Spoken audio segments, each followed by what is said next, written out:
എല്ലാ പേർക്കും അടുക്കളയിലേക്ക് സ്വാഗതം. അപ്പോൾ ഇന്ന് ഞാനിവിടെ കാണിക്കാൻ പോകുന്നത് ഒരു വെർമസല്ലി പായസമാണ്. അപ്പോൾ ഞാൻ 200 ഗ്രാമോളം ഒരു വെർമസല്ലി എടുത്തിട്ടുണ്ട്. ഇത് വറുക്കാത്ത വെർമസല്ലിയാണ് കേട്ടോ.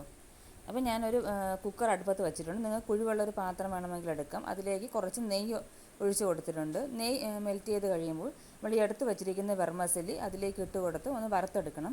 നിങ്ങൾ വറുത്ത വെർമസല്ലിയാണ് എടുക്കുന്നതെങ്കിൽ ഇത് ചെയ്യേണ്ട ആവശ്യമില്ല. നെയ്യിൽ ഇതൊന്ന് ഇട്ട് കൊടുത്തതിന് ശേഷം പാലൊഴിക്കാം കേട്ടോ. ഇതിപ്പോൾ ഞാൻ കുറച്ചൊന്ന് വറുത്തെടുക്കുന്നുണ്ട്. ഇതാ ഈ കളറിലൊന്നും ആയി കിട്ടണം കണ്ടോ. ഈ ബ്രൗൺ കളറിലായി കിട്ടണം, എങ്കിൽ പായസത്തിന് അതിൻ്റേതായ ടേസ്റ്റ് കിട്ടത്തുള്ളൂ. ഇനി നമുക്കിതിലേക്ക് ചൂടാക്കി വെച്ചിരിക്കുന്ന പാല് ഒഴിച്ചു കൊടുക്കാം. ഞാനൊരു 3 കപ്പോളം പാല് ചൂടാക്കി വെച്ചിട്ടുണ്ട്. 2 കപ്പാണ് ഇതിൽ ഒഴിച്ചു കൊടുത്തിരിക്കുന്നത്. മുഴുവനും ഒഴിച്ചു കൊടുക്കരുത്, ചൂടാക്കി തന്നെ ഒഴിക്കാൻ പ്രത്യേകം ശ്രദ്ധിക്കണം. ഇത് നല്ലതുപോലെ ഇളക്കിയതിന് ശേഷം നമുക്ക് കുറച്ച് ചൂടുവെള്ളവും കൂടി ചേർത്ത് വേണം ഇത് നല്ലപോലെ ഒന്ന് വേവിച്ചെടുക്കാൻ. ഒരു 2 ഗ്ലാസ് ചൂടുവെള്ളം തിളപ്പിച്ച് വെച്ചിട്ടുണ്ട്. അതും കൂടി ഇതിലേക്കിട്ട് ഒഴിച്ച് നമുക്ക് ഈ വെർമസല്ലി നല്ലതുപോലെ ഒന്ന് വേവിച്ചെടുക്കാം. വെർമസല്ലി നല്ലതുപോലെ വെന്തതിന് ശേഷം മാത്രമേ പഞ്ചസാര ചേർക്കാൻ പാടുള്ളൂ. അപ്പോൾ നല്ലതുപോലെ തിളച്ച് ഒരു വെന്ത് കിട്ടണം. അപ്പോൾ നമ്മളൊന്ന് അടച്ച് വെച്ച് തന്നെ വേവിച്ചെടുക്കണം. അടച്ച് വയ്ക്കുമ്പോൾ പ്രത്യേകം ശ്രദ്ധിക്കണം. മീഡിയം ഫ്ലെയിമിലാക്കി വെച്ചിട്ട് വേണം വേവിച്ചെടുക്കാം, അല്ലെങ്കിൽ പൊങ്ങിക്കളയും. ഇപ്പം നല്ലതുപോലെ വെർമസല്ലി വെന്ത് കിട്ടിയിട്ടുണ്ട്. ഇനി നമുക്ക് ഇതിലേക്ക് കുറച്ച് പഞ്ചസാര ആഡ് ചെയ്യാം. അപ്പോൾ പഞ്ചസാരയൊക്കെ ഓരോരുത്തരുടെ ഇഷ്ടം അനുസരിച്ച് വേണം ചേർക്കാൻ. ആദ്യം കുറച്ച് ചേർക്കണം, പിന്നീട് കുറവാണെന്നുണ്ടെങ്കിൽ പിന്നീട് ചേർത്ത് കൊടുത്താൽ മതി. ഞാനിപ്പോൾ 1/2 കപ്പോളം പഞ്ചസാര ഇതിലോട്ട് ചേർത്ത് കൊടുത്തിട്ടുണ്ട്. ഇനി ഇത് നല്ലതുപോലെ ഇളക്കി ഇത് പഞ്ചസാര ഒന്ന് മെൽറ്റായി കിട്ടണം.